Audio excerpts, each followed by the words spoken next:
This is the Sierra Maestra on Cuba's southern coast. These are the jungle fighters, the rebels of Sierra Maestra. At first, he charmed us. It's hard to believe now, more than 50 years after the fact. With Fidel Castro here, our former clerks, technicians, students, town people, and the simple campesinos. Up in the hills with his rebels, Fidel Castro looked and sounded like a freedom fighter, a romantic hero. There are thousands of men who would gladly join us. Not the boogeyman he became to so many. We gladly suffer cold and rain and the hardship of life in the mountains. This is only the beginning. The last battle will be fought in the capital. You can be sure. But there was no battle. On New Year's Day, 1959, Cuban dictator General Fulgencio Batista, the bloated, corrupt embodiment of Cuba's problems, fled the country. Fidel Castro was born in 1926, one of 5 children. His family was prosperous and owned this sugar plantation in eastern Cuba. Educated by the Jesuits, he became a lawyer. The poverty Castro saw around him, the inequality, turned him into a revolutionary. Fidel Castro, at the age of 32, you now have in your hands a great deal of power and a great deal of responsibility. A month after taking power, interviewed on CBS by Edward R. Murrow, Castro said exactly what Americans wanted to hear. Tell me, Fidel Castro, are you concerned at all about the communist influence in Cuba? Oh, I am not worried because really there is not threat about communism here in Cuba. It's still not clear whether he changed or whether he lied.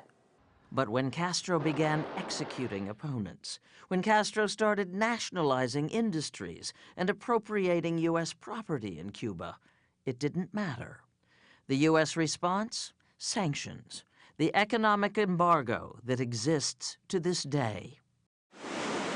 Since the early 1960s, more than 1 million Cubans have left. Most of them landed in Miami with nothing but their lives and the fierce determination to bring Fidel Castro down, one way or another. In April of 1961, an army of Cuban exiles, backed by the CIA, tried to slip into the Bay of Pigs and liberate the island. The invasion was a disastrous and embarrassing failure, with a jubilant Castro playing David to the U.S. Goliath, a role he fine-tuned for the rest of his life, with help from the Soviet Union. This is the CBS News Extra. The following year, in 1962, U.S. spy planes spotted the Russians installing nuclear missiles in Cuba. Those are Russian-made, Russian-manned ballistic missiles. This was the Cold War in our own backyard. Suddenly, Cuba seemed very, very important. I have directed the armed forces to prepare for any eventualities. Castro did not blink. It appealed to him to play this role, that he would harbor these missiles that could threaten the great imperial, that he could do this. Jay Taylor represented U.S. interests in Cuba in the 1980s. The world teetered on the edge of a nuclear war. We're talking about the world, millions dying. It shall be the policy of this nation to regard any nuclear missile launched from Cuba against any nation in the Western Hemisphere as an attack by the Soviet Union on the United States, requiring a full retaliatory response upon the Soviet Union. For a couple of terrifying weeks, President John F. Kennedy and Soviet leader Nikita Khrushchev played chicken until Khrushchev backed down and the missiles were removed. But that wasn't the end of Soviet involvement in Cuba. The Russians pumped something like $5 billion a year into the Cuban economy, propping it up, while the United States kept tightening the screws, toughening its sanctions, with the expectation that one day Castro would fall. The CIA repeatedly plotted to kill him. But still he hung on, jailing dissidents, neutralizing political rivals, La confirmación plena. Speaking for hours on end before vast crowds bust in to hear him. Which brings us to 1980. The Mariel boat lift that year was a huge repudiation of Castro's claim that Cubans were happy and content. Told they were free to go, 125,000 did, risking their lives piling onto small boats and makeshift rafts for the 90-mile crossing to Florida. It did hurt his image. But in the end, the fact that the United States then had to stop this flow, having said we would not turn our backs on them, suddenly we did, and we said turn them back and stop the boats. That Castro then, I think, felt that he had emerged still, even from that, politically the victor. Especially when it became clear that 10 to 15,000 of the refugees he sent our way were insane or criminals turned loose from prisons and asylums. If life in Cuba was bad then, it got worse when the Soviet Union collapsed in 1991. Suddenly, all that Soviet money was gone, along with the oil Cuba received in exchange for sugar. Cubans were literally starving. Anti-Castro interests in the United States thought surely the end was in sight. But in 1993, Fidel Castro, the crafty survivor, did something startling to prop up the Cuban economy. He legalized the US dollar, which meant that if your relatives in Miami sent you money, you could afford to eat. Today, those payments bring in $3 billion a year. Castro also invited foreign investment. Suddenly, Cuba looked like one big construction site. You name the country: Canada, France, Spain, Mexico, the Netherlands, Israel.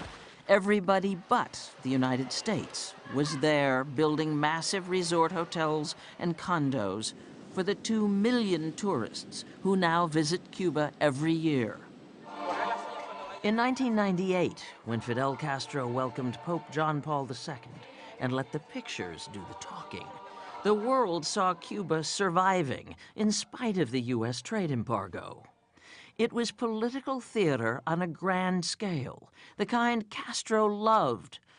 Remember the custody showdown over Elian Gonzalez, the small boy rescued at sea after his mother drowned trying to escape Cuba with him? Castro won. The boy was returned to his father in Cuba. He milked it in every way to make the Cuban community in Miami look bad, and the Cuban community in Miami, frankly, fell right into the trap. Marifele Perez Estabile is a sociology professor at Florida International University. The revolution was simply claiming a son for his father. The revolution does have its supporters, who give Castro credit for raising the literacy rate in Cuba to nearly 100%, and for providing free health care to all. Cuba turns out highly skilled doctors, respected throughout Latin America. In February 2008, after a long illness, Fidel Castro officially transferred Cuba's presidency to his younger brother, Raul. Today, the United States of America is changing its relationship with the people of Cuba. It was Raul who agreed in 2014 to a restoration of diplomatic relations with the United States. It was Raul who welcomed President Obama to Cuba in March of this year. Less than a month later, a frail, faded Fidel Castro appeared at a Communist Party Congress. Pronto deberé cumplir 90 años.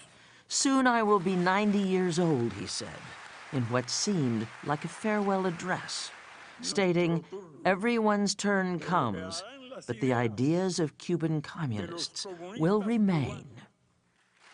He turned 90 on August 13th, the day of his last public appearance. But even in death, he remains a boogeyman to some.